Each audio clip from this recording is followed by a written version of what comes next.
Hello and welcome to today's ESHA Genesis R&D webinar. My name is Brian and I'll be joined by my colleague Alicia. Today we'll be discussing working with serving sizes in Genesis. Before we get into the main topic, let me give you a little background on ESHA research.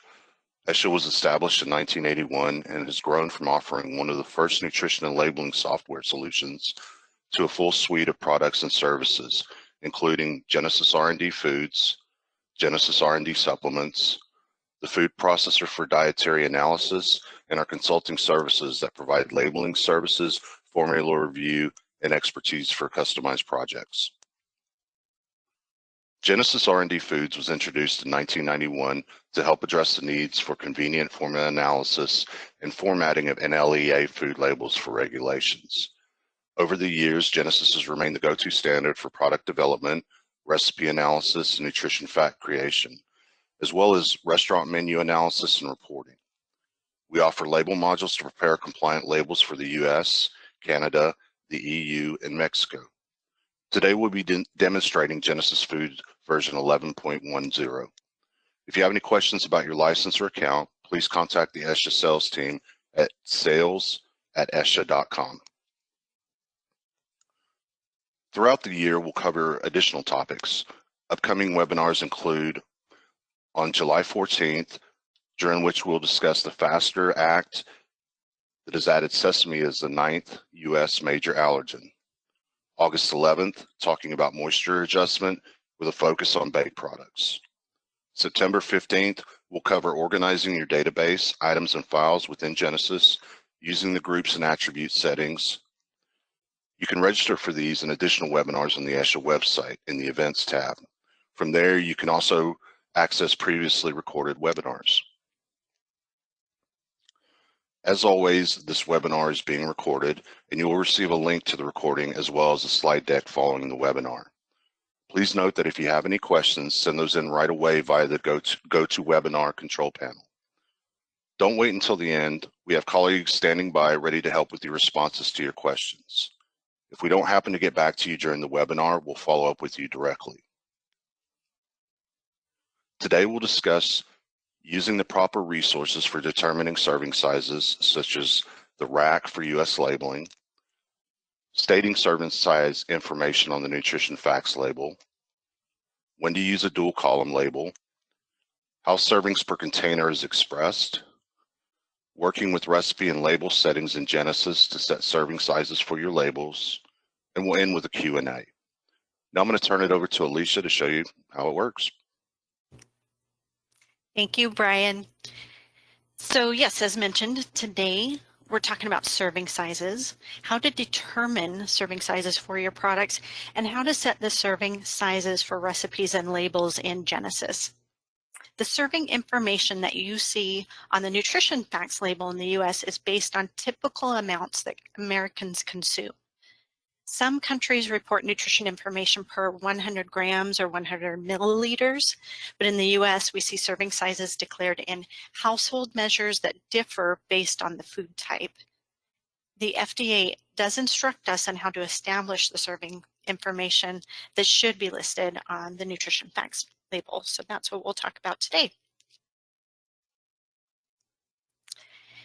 For US labeling regulations, listed in the regulations is the reference amounts customarily consumed, or we call it the RACC, as the resource from which to base serving sizes for labeling.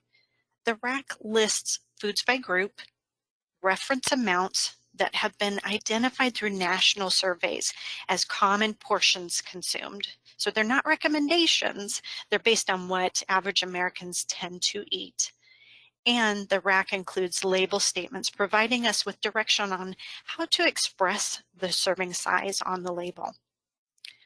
When setting a serving size for your products and when reporting nutrition facts information, you need to know the RACC for the food. So highlights about the RACC do include that your product serving size might not match the RACC reference amount exactly, but it should be based on it. Your products may be pre-portioned, and you may or may not have taken into account the rack when you're designing batch sizes or the equipment that you're using and portioning with that equipment, or the processes that you're taking to make your products. You may have product in units that don't match the rack, so you'll need to determine if one unit or multiple units are closest to the reference amount. In most cases, the rack refers to ready to serve or almost ready to serve forms of the foods. Some dry forms and mixes are listed within the rack, but if not, then the serving size for the product is the amount of that product needed to make one serving of the food. In most cases, the serving size on the nutrition facts label is listed in a household and a metric measure. And today we're focusing on FDA-regulated foods. Foods regulated by the USDA follow a specific set of reference amounts for determining serving sizes. It's similarly presented, so you have a food type, a reference amount, and then how to express it. But today we're talking primarily about FDA. We will send you a resource on the USDA RACC in the follow-up to this webinar. So here's a look at a section from the RACC. In the CFR section 101.12, we have a couple tables. There is a table for foods intended specifically for infants and children. Here, table 2 shows the RACC for products for the general food supply. That is foods that are intended for ages 4 years and older. And you can see that the table is organized with columns showing the product category, a reference amount, and then the label statement. When working with the RACC, you want to look for the product category of the food that you're labeling, and then you'll see the reference amount. If your product is not portioned exactly in this amount, your serving size is to be expressed in an amount that most closely matches this reference amount. And then the label statement indicates the household measure and a metric unit that's used on the nutrition facts label itself. So here you see an example for bagels. We see the bagel product category here, and there's a reference amount of 110 grams for bagels. So again, your bagel might not be proportioned exactly to 110 grams. It might be slightly larger or slightly smaller than that. The label statement you would include would look something like shown here, where one bagel is the consumer-friendly household unit, and the exact weight of your bagel is listed as the metric measurement in parentheses. And then I mentioned that portions and units may differ depending on how your product is manufactured. So here we also have a bread example. The bread may be already sliced in the package, and we may know that one slice is not 50 grams. That would be a pretty thick slice. Perhaps in this example, one slice is equal to 28 grams. So 2 slices at 56 grams is closer to the 50 gram reference amount than one slice at 28. So the serving size for this example bread is 2 slices at 56 grams. And then with this table, I also wanted to point out the footnotes. So the label statement here refers to footnote 4, and I included footnote 4 on this slide. I just want to give you a little more reference of the information that is included within the RACC. Here it does state that the FDA uses piece as a generic term for the household measures, but you'll also see in the footnote that manufacturers should use the description of a unit that is most appropriate for the specific food type. So here they give examples. If you're making a sandwich, label the serving size with 1 sandwich or a half sandwich. Cookies would use cookie, brownie, bar for ice cream. Here we have bagel as the specific unit used for this food.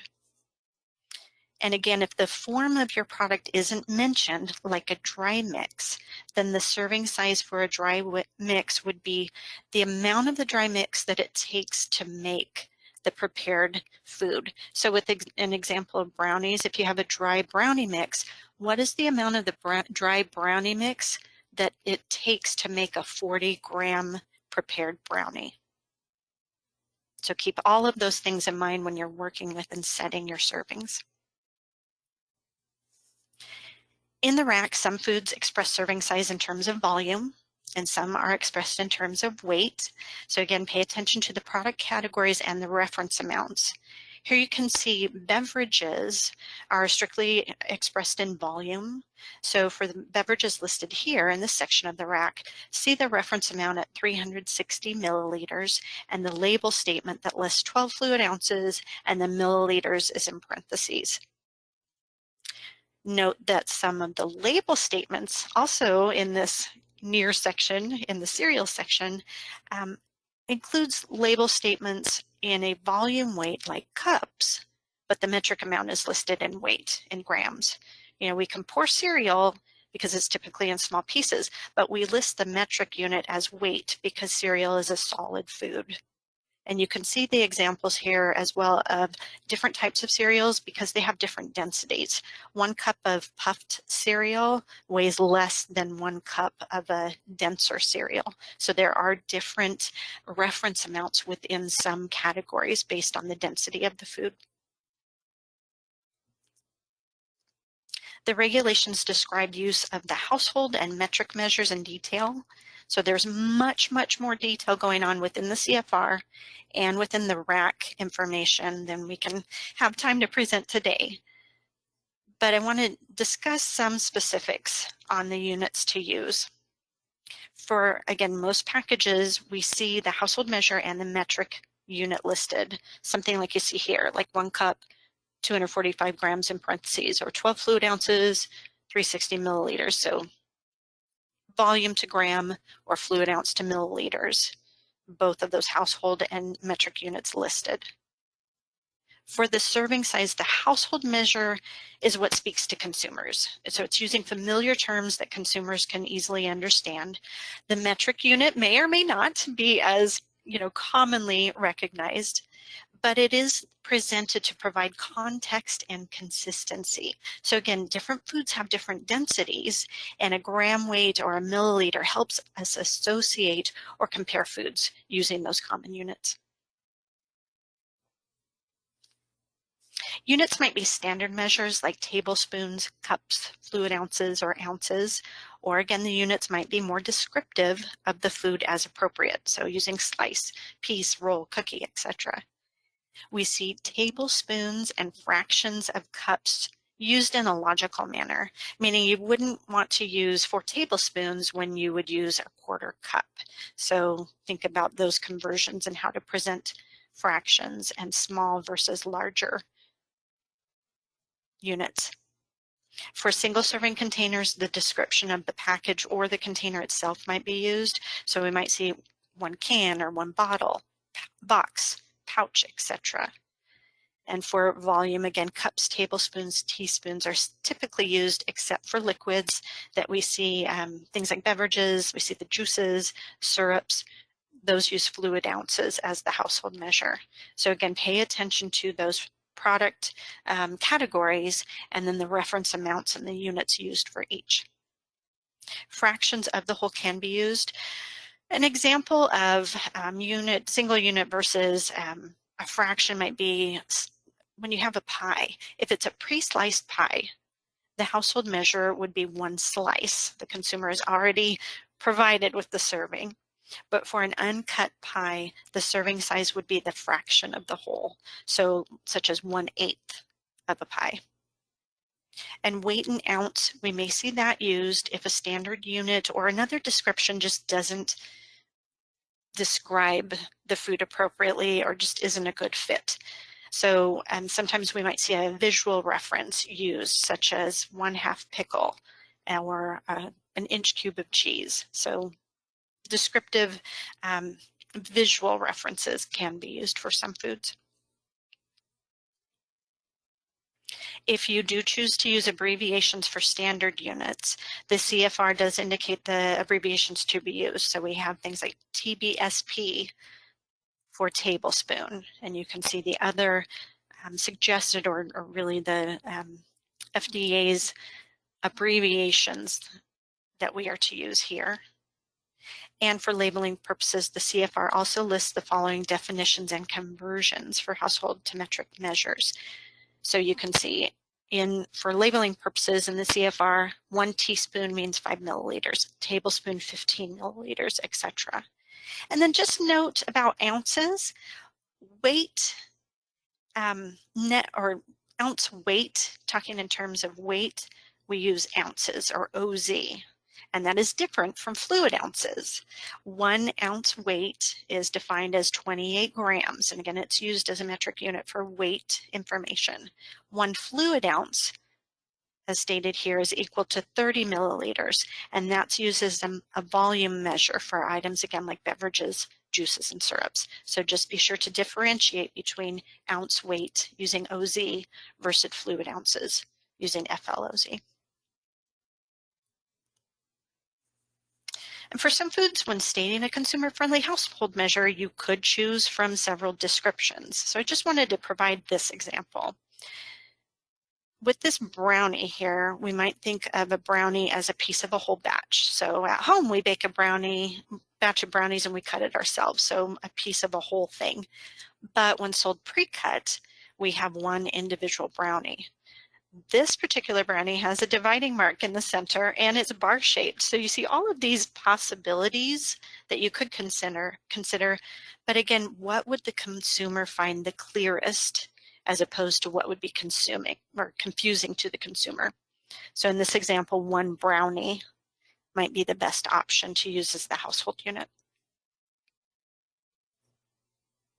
And what do you do when your portion unit or container size is significantly different from the reference amount listed in the RACC? So the CFR instructs on how the serving size is to be determined based on the portion or the unit or container size. If a unit weighs less than 50% of the RACC, then the serving is the number of units closest to the RACC. So with our bagel example, think about mini bagels. If you have a mini bagel that weighs 50 grams, then 2 mini bagels at 100 grams total is closest to the 110 gram RACC for bagels. So in this example, the serving size is 2 mini bagels at 100 grams. If you have a unit that is greater than 50% to less than 67% of the RACC or the reference amount, then the serving is 1 or 2 units, and you would choose between 1 or 2 units, whichever you feel would be most appropriate. So consider the food itself, consider how you package it, and how you market the items to determine which of those is the best fit, 1 or 2 units equaling a serving. If a unit is 67% to less than 200% of the RACC, then the serving would be a unit. So consider the jumbo size muffins that can weigh in at 5 ounces each. The RACC for muffins is 110 grams. So say one muffin is 5.5 ounces or 154 grams. That's 140% of the RACC. So it falls between this 67 to less than 200% of the RACC. So the serving is 1 muffin. And as we continue getting bigger and bigger portions, 200% up to and including 300% of the RACC, the serving is based off of the reference amount, but then a dual column label is required. So the first column would show the RACC-based serving size on a dual column label. The second column would show the entire unit or the entire container. So let's talk about that a little bit more. For dual column requirements, dual column labels may be required in these different scenarios when the unit or the container, again, falls within that 200 up to and including 300% of the reference amount. Then in most cases, a dual column label is required. The general idea for these requirements is that for some foods, it's common for the consumer to eat the whole unit or the whole container in one sitting. And again, that's based off of what Americans are typically doing, typical behaviors. And so this dual column label informs the consumer of the referenced serving amount as well as the additional information if you eat the whole thing. So for the unit example, we have a giant cookie. The RACC for cookies is 30 grams. So if we have a package of giant cookies where each cookie weighs 70 grams, 70 grams is 233% of the rack. So we have a unit that is 200 to 300% of the rack. This requires a dual column label. The first column lists the serving size as that which is closest to the rack. So in this example, half a cookie is 35 grams. And then the second column lists information per unit or one whole cookie, since it is reasonable to expect a person to eat that whole cookie rather than wrapping it back up and putting it in their pocket. So in the next scenario, we have the container size to consider. If a product is packaged in a container that falls at 200% up to and including 300% of the rack, then a dual column label is required. And here we have an example of soup. The rack for soup is 245 grams, and it's expressed per cups as the household measure. If we have a soup that weighs 255 grams a cup and is packaged in a 2-cup container that weighs 510 grams, then we have a container that is 208% of the rack. So a dual column label is required. And here the first column states that serving size as that which is closest to the rack. So we have 255 grams as the serving size. And the second column lists the information per the whole container. Again, because it is reasonable for a person to eat the entire container in one sitting. Of course, there are exceptions to the rule. If you can use a tabular or linear label format, the dual column label is not required in these scenarios, this 200 to 300% of the rack scenarios. You can choose to use a dual column tabular label, and we do have that format in Genesis, but it's not required. And then we do have foods that are voluntarily labeled. So FDA allows for voluntary labeling of raw fruits, vegetables, and seafood. Those foods do not fall under this provision. If the package already bears a dual column label, then that additional information in another column by unit or container is not required. So if we have a package that already lists columns for as packaged and as prepared, then you don't have to list additional columns based on unit or container in that 200 to 300% of the rack. That would make for a very confusing label with so many columns going on. And the same is true for packages that show columns for different populations or age groups. So if you have a package that lists different columns for child and adult, or different columns for pregnant and lactating, you would not have to list additional columns based on these unit or container sizes. Another example is popcorn packages that show unpopped and popped columns, and varied weight products where the 200 to 300% amount doesn't, it's not consistently occurring. So that would not require the dual column label.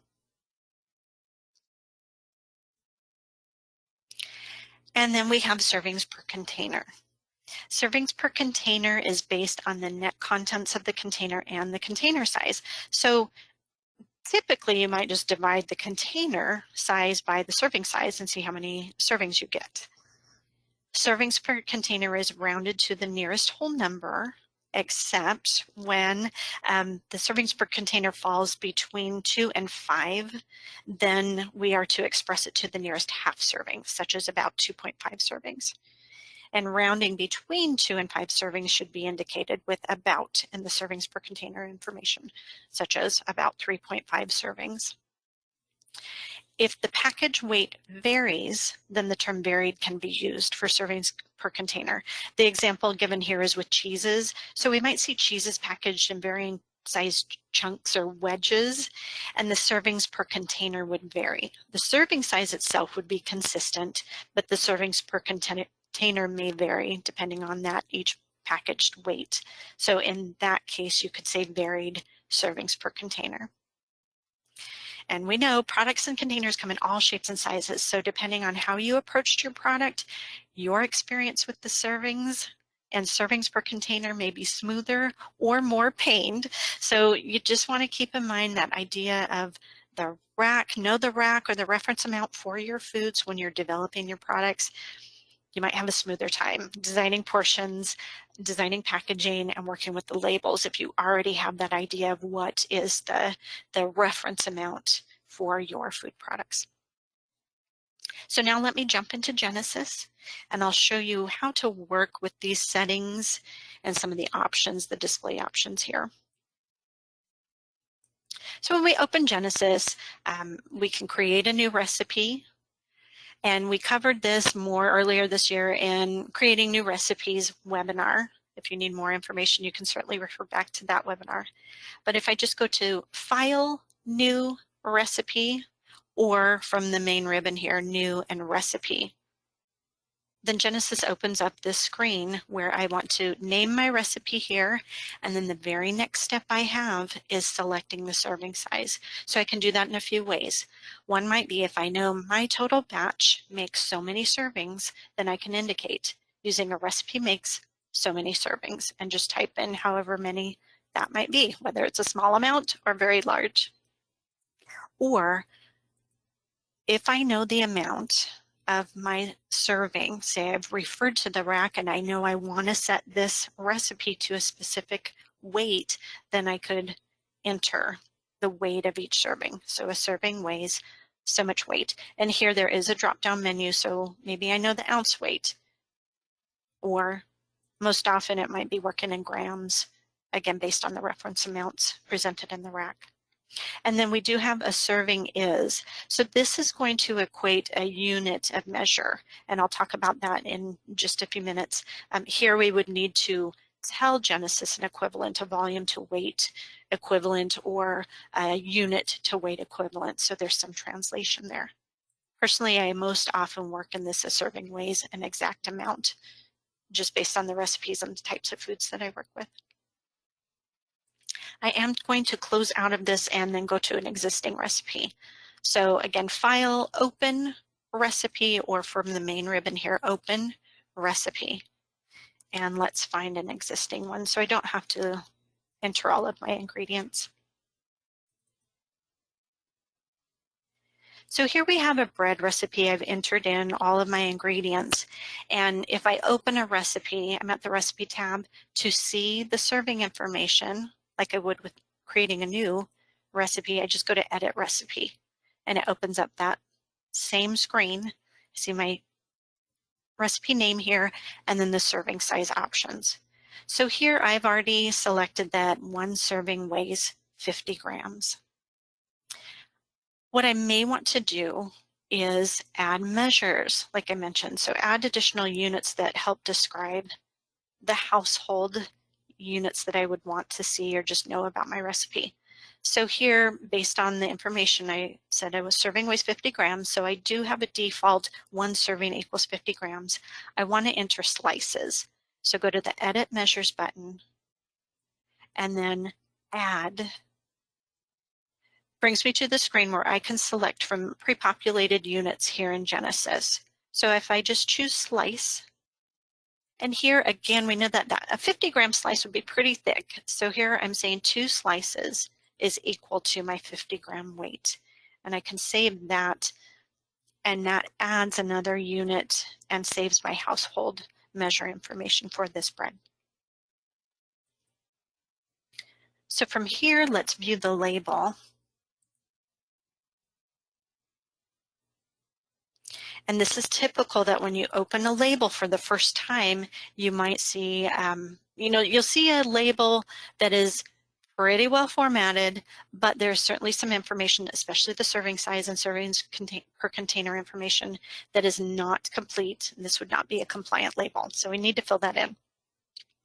To make changes to the label, go to the Edit Label button, and in this General tab, you'll have the serving size information.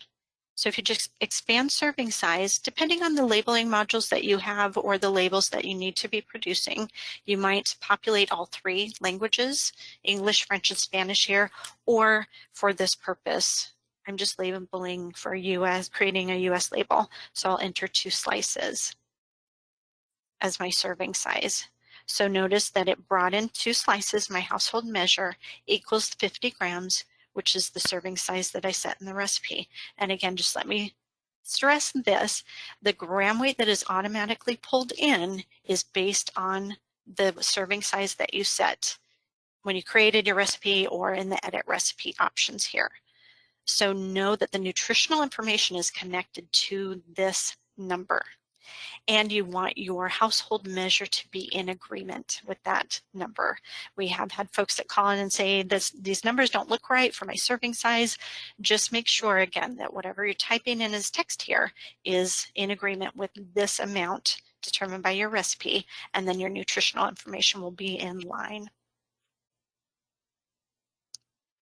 So that's, you know, kind of the basis for a basic recipe, I would say. Nothing too special is going on. And then we'll also include the servings per container. So again, click on the Edit Label button, go to the General tab here, and right below the serving size options, you'll see servings per container. Again, you see the different label or language options here, and it's just a text field. So you can type in any information that you want. Here I might say 12 servings per container, and you can see that that will populate on the label. So now our label is closer to compliant with that serving information that we need. So let me switch gears and just find another recipe that gives a different example, one that's working with liquids. So this is a very simple recipe. I just brought in one item, but I did want to show that when you enter ingredients in your software, or if you choose an item from the ESHA database, you're always going to have gram weight information. We use gram weight as the universal unit of measurement for all foods and ingredients in the software. And we do require that when you add a new ingredient to your Genesis, that you would have to enter some gram weight or some weight reference. So with this recipe, it's a liquid only, and I brought in 360 milliliters of this soda. Genesis is reporting the gram weight, 359.96, almost 360 milliliters. If I go to Edit Recipe, I can see that I set this particular recipe. I just brought in a single serving amount, so my recipe makes one serving. And I can know that 360 milliliters equals the 359, or almost 360 grams. If I check my measures, so again, that idea of adding additional unit measures. So if you're adding a new ingredient to your Genesis, you may want to consider adding the measures, a volume to weight equivalent or a unit to weight equivalent. Here I have it because this was an item that I chose from the ESHA database, and it reported that information. But if I wanted to add more, I could do that just like within the other recipe that I showed. If I wanted more units, you know, select a can or a bottle or another unit to be displayed there. I can certainly do that. So maybe I know one can is 360 grams at 12 fluid ounces. And then we'll view the label here. So again, that default display of the label is showing serving size at 360 grams. This would not be appropriate for a soda. That's not information that would be helpful to consumers. So we want to make some edits there. Again, go to Edit Label.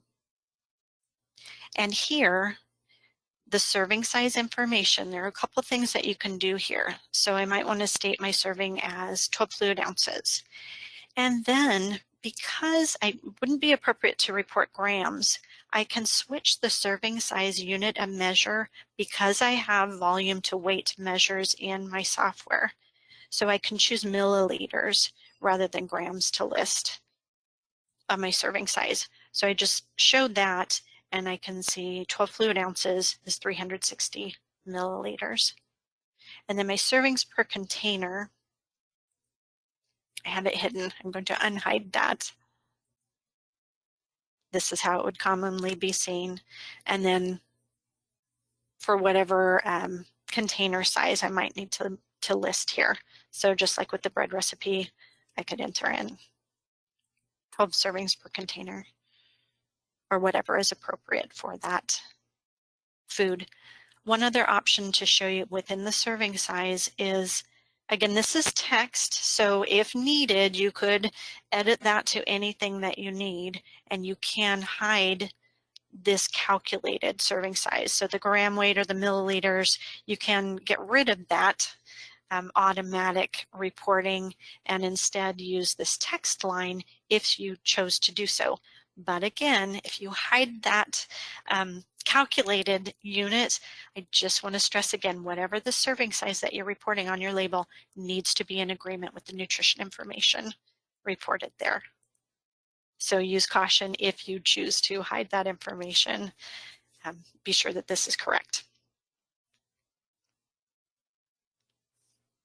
And one more set of examples that I want to show you is the dual column label. So we'll switch to another recipe for that. We'll use our chocolate chip recipe, cookie recipe. So again, I have a recipe that I brought in. My serving size for the cookies based on the rack is 30 grams. And I've set that with a serving weighs, so that specific unit and measurement used. So we view the label. And again, here we have that standard label. It's a single column.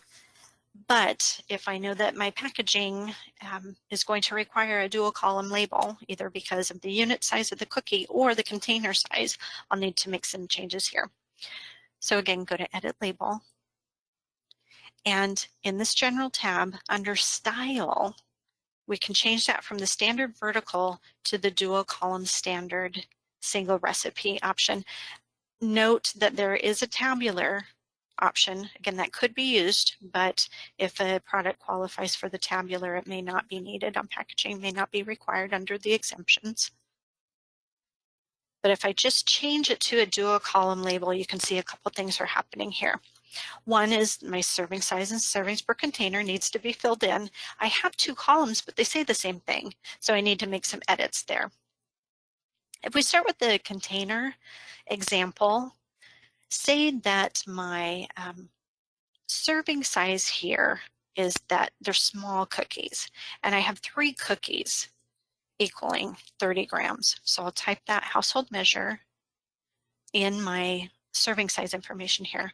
Say this is a small pouch.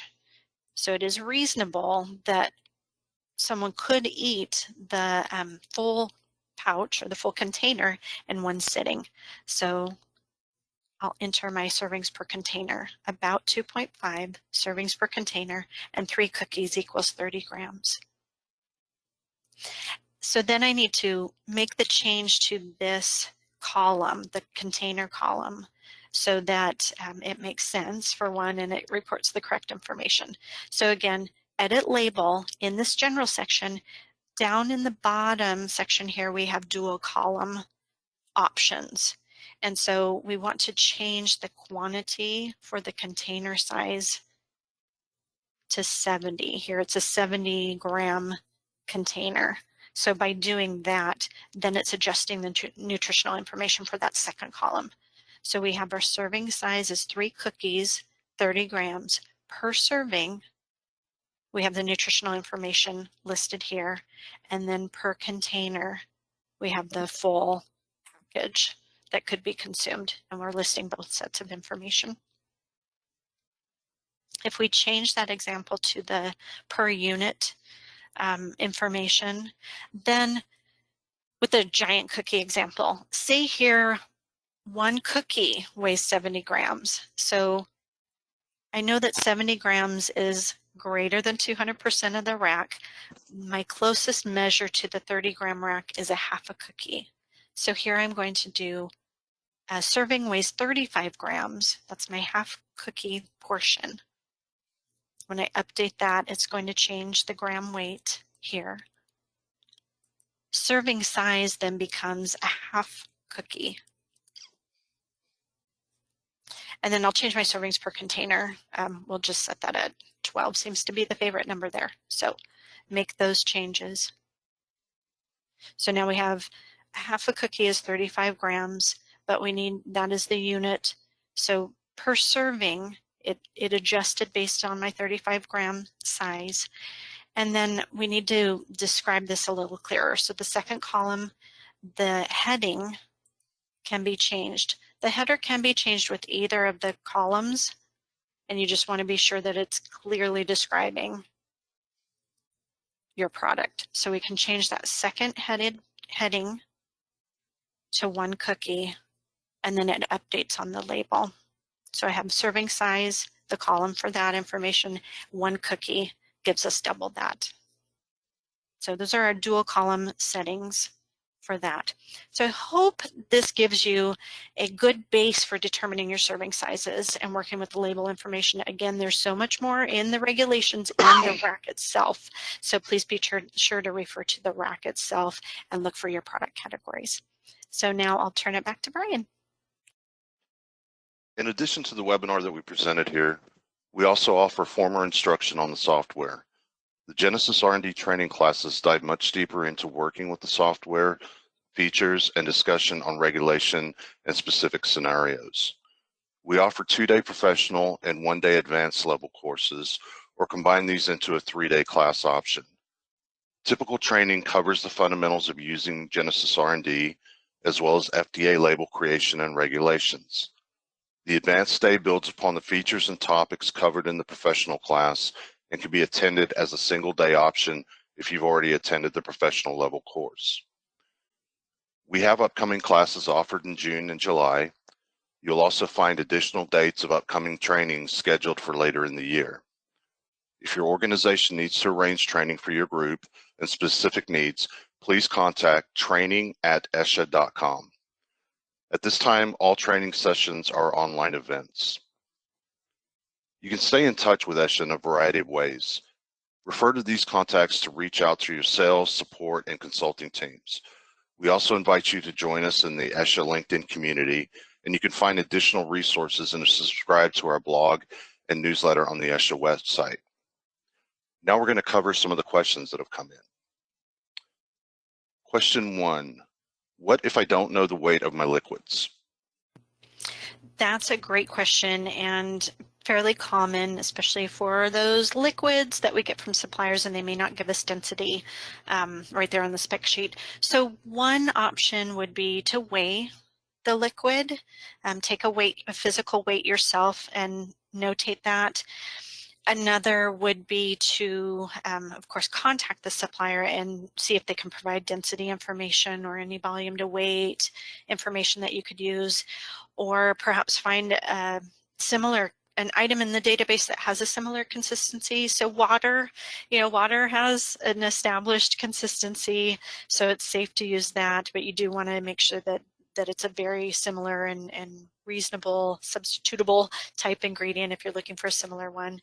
And we do have a reference from the FAO and InFoods, their density database, so we'll include that as another resource, and that provides common weights of foods and beverages. Okay, for a baked item like bread, do we use the baked weight for the serving size? For the label, yes, and in Genesis, yes. So baked bread, if it's already baked and that's how it's sold, use the baked weight for your serving size. The label statement is to reflect the packaged form of the food, so that would be the baked serving weight. And in Genesis, if you set the serving size by weight, then it would also be the weight of the baked portion. So that's what I was saying in Genesis, yes, as well. And we have a webinar on moisture loss, and we're going to revisit that topic coming up pretty soon. So we'll be discussing serving sizes and working with baked items specifically. Okay. How is the serving size listed for food that has an inedible portion that is removed, like in-shell pistachios? Sure. So the reference amount, that middle column that we see in the RACC, represents the edible portion of the food. So with nuts and seeds, the reference amount in the RACC is 30 grams, and your gram weight serving size is 30 grams of the edible nuts or seeds. With the label statement, the RACC indicates that for larger nuts, use piece or each, and for smaller nuts, use a volume measure. For in-shell pistachios, the household measure might include further description for both the household and the metric measure. So you might say 1/2 cup with shells and 30 grams without shells, but just express it in terms that are clear to the consumer. Okay, and where can I get information when the product is not in the CFIA table of reference amounts? Oh, sure. So as with the RACC for the US, Canada also provides a reference amount table.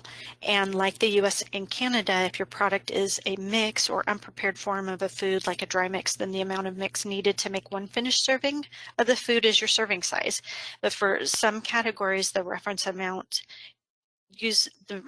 tables uses kind of general terms to represent a group of foods like milk and milk substitutes. So consider if your food really might fit into one of the product categories that is listed, and then consider what's the base type of product that you have. Is it a breakfast food? Is it a sandwich or a wrap? Is it a snack food or a condiment or ingredient? Just consider it from a very generic term and see if it fits one of the product categories. And how is it consumed or marketed to help you determine. And if it truly doesn't fit into one of those categories, then contact the CFIA. Or if you have a similar situation in the US, contact the FDA and ask them for guidance.